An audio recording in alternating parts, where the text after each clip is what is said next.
It's time for Over There with Mirella Rastorfer.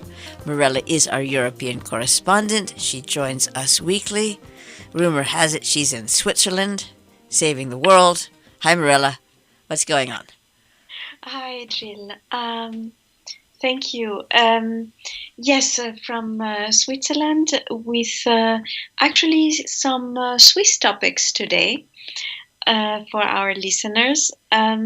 We are going to have on the 7th of March 3 referendums to vote on. One of them I already briefly mentioned a few weeks ago. And the two others are also worth a little mentioning, as they are very, we can say, current topics in many countries, actually. So one of the topic that we mentioned was about the burqa and or niqab.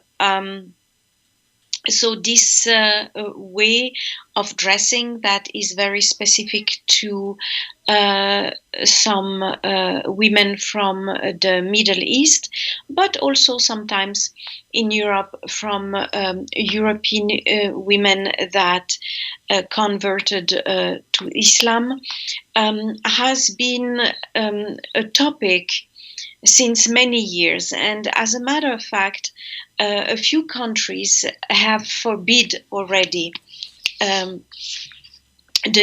burqa and niqab. That would be Denmark, Bulgaria, Austria, Belgium, and France. What happens when someone wears it nevertheless?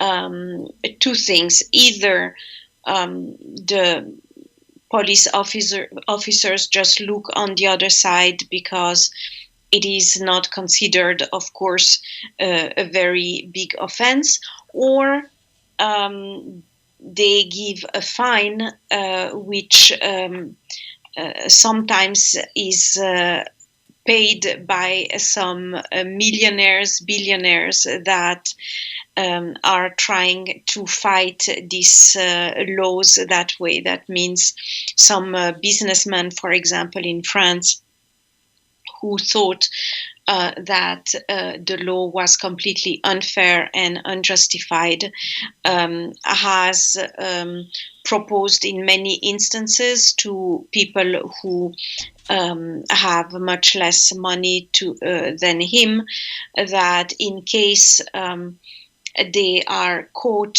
wearing a burqa and have to pay a fine, he would take care of the fine. That happened, by the way, also in Switzerland, I believe, in one canton who has already decided on the burqa on its own and has forbid that.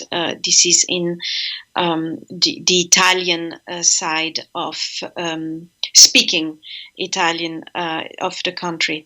But now this referendum is not just about one canton, and just as a reminder, a canton is a state of Switzerland, but it's a federal referendum, and that would be actually valid for the entire country.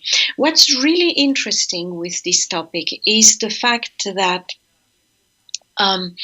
one can see a clear difference in opinion between the right parties and the left parties. The left parties do not want to forbid it. Generally speaking, the right parties want to forbid it. And that is sometimes in the parties themselves that are on the left a little bit of a clash because of feminism. That means that some feminists believe that the right of the woman is to be able to do what she wants, and they consider that a woman who wants to wear a burqa or a niqab should be free to do so, while other feminists, also usually more on the left side of the parties, consider that this is a form of women oppression, that they didn't really decide for themselves because they were either educated to basically hide themselves, not having the right to be seen by anybody else but their own husband. And they want to fight that, and forbid the burqa. So that is a topic that is interesting in the sense that for once feminists do not go all in the same direction, and the opinions are quite split on the subject. Right now, from what I can hear and read, there is a good chance that the referendum is going to be accepted. But of course, that can still change until the 7th of March.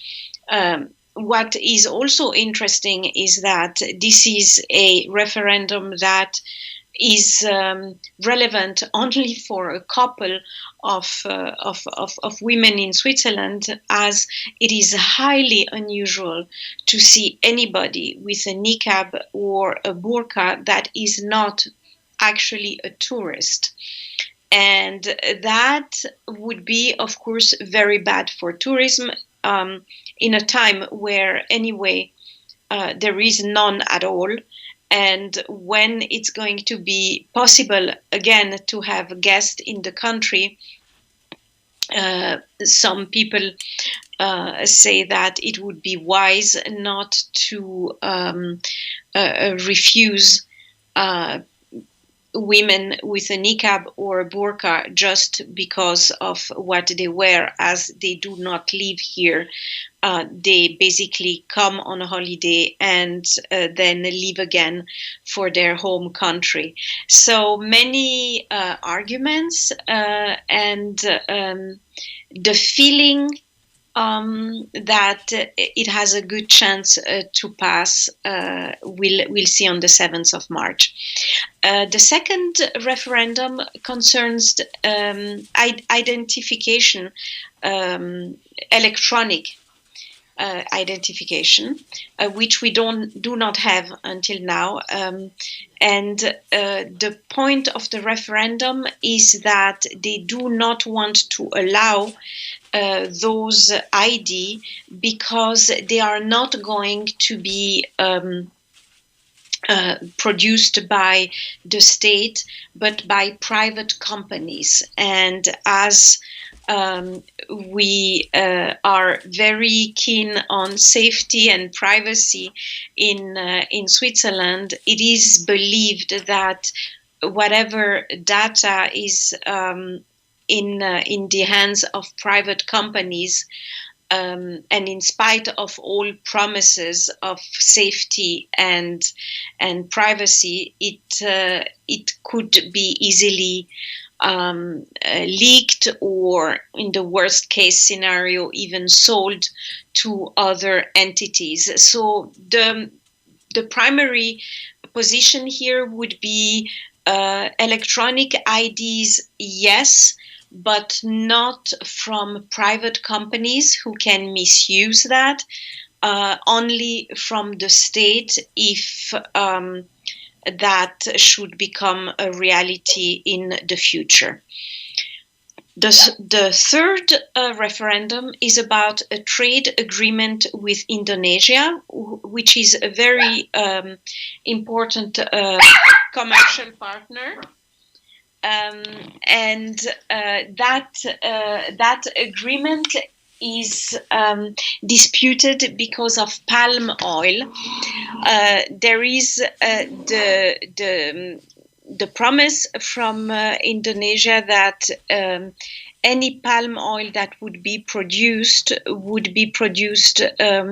in accordance with environmental regulation in order to avoid a complete deforestation. But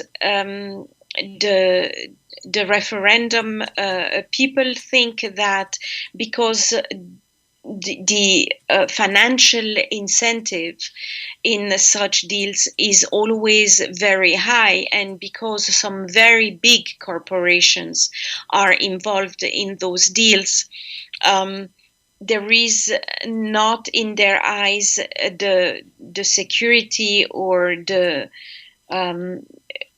security of knowing that palm oil is not going to be still produced in masses and in ways that is extremely bad for the planet. So the difficult point is basically palm oil, while the rest would be, I think, greatly appreciated. That would be less taxes, no taxes at all on import and exported products, and for some products, lower taxes, but still some in order to protect the local agriculture.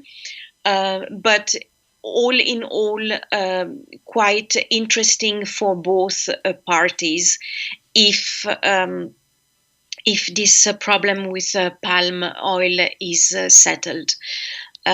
So those are the three referendums that we are going to have on the 7th of March. Quite interesting because it's about freedom, religious freedom, or women freedom. It's about security when it comes to electronic details on all of us, and the third one, trade agreements, which are going to be a topic anyway, more and more, especially now with the Brexit. England is going to have its own set of trade agreements. The European Union is also having some talks with Indonesia, which basically means that there is a bit of pressure, as if the European Union has an agreement, then and Switzerland doesn't, then it would be for many companies in Switzerland a little bit of disadvantage. So all of this very local, but in a globalized world, in spite of COVID-19 having restricted so many things. But there is definitely the hope also that after the summer things could pick up altogether, and everybody wants to be ready. Thank you very much, Mirella Rastorfer, over there. Congratulations to Bellini Rastorfer on her radio debut.